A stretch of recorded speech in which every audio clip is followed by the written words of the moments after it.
you have promoted. Don't destroy it. Secondly, let me quickly clear the issue of 15% NGO petition.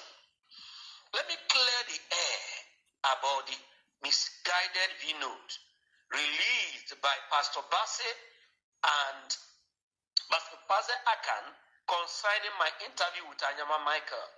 Unfortunately, Anyama Michael played funny after the conversation because I discovered he edited the parts that indicted him.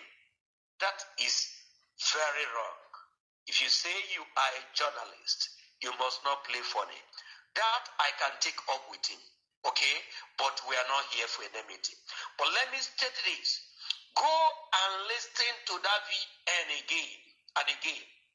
The only thing you will discover there is that Pastor Bassey, Akan, and Barrister Ncha are actually seeking for relevance. And all this while, they have been seeking for relevance in grand community. I am not against that. But I will love if they will seek for relevance in a positive way and not witch hunting. What is the V-note?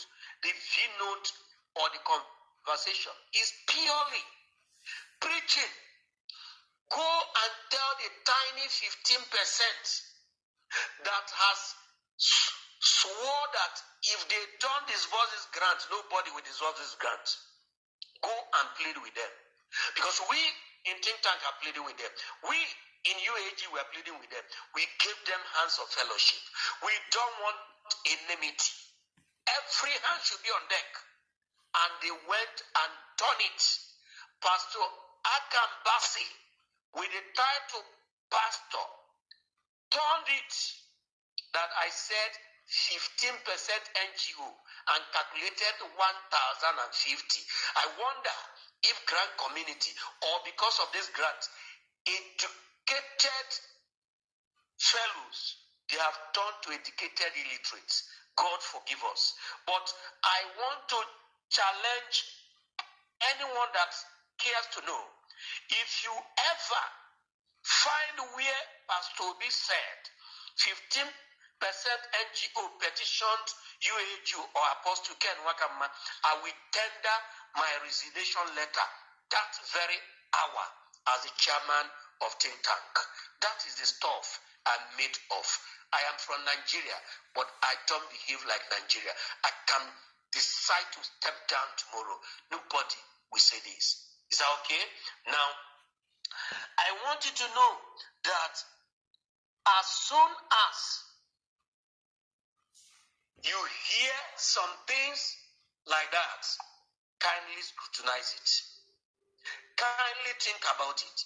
Kindly read in between the lines so that you'll be able to know the notion of those who are actually saying this. Their notion is always very demonic. They are not genuine. Okay? They are not. So don't be bamboozled or be discouraged by such V-note that is not holding waters, because we are not afraid of them, but we are afraid that they may put to themselves red flags. Okay?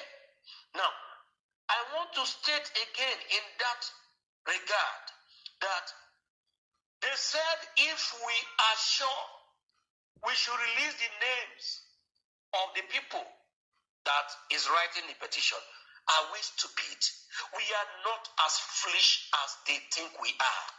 Do you know the angers in grand community? Do you know the disappointment and regret in grand community? Do you know the worries in grand community? So that we release the names. Or you think we don't have the names? We have them. We release their names so that they will be lynched. When they are lynched, you connect them to the CD or you connect them to Pastor Binwabu. It will not work for them. It will never work for them. We are dealing with issues that is so polarized, so complex, that it is difficult for you to even to understand it. Grand community has become a Bermuda Triangle. And for you to deal with it, you need extraordinary grace of God and the vision of God and wisdom of God to be able to achieve just 1% progress. That is how it is. You think all people that failed in the past want to fail? No, it is because Grand Community is like a bottomless pit.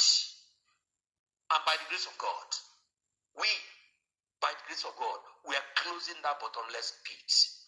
And we will close it finally. That's the truth. So they should not ever think that we are stupid to release names, because they will be lynched. And we will not accept that. Nobody, I repeat this time, nobody will die. Everybody will get this money and the blessing in it, and the glory will be to God. Mark my word. Except otherwise. Open your eyes, CEOs, so that you can see what God is about to do. Therefore,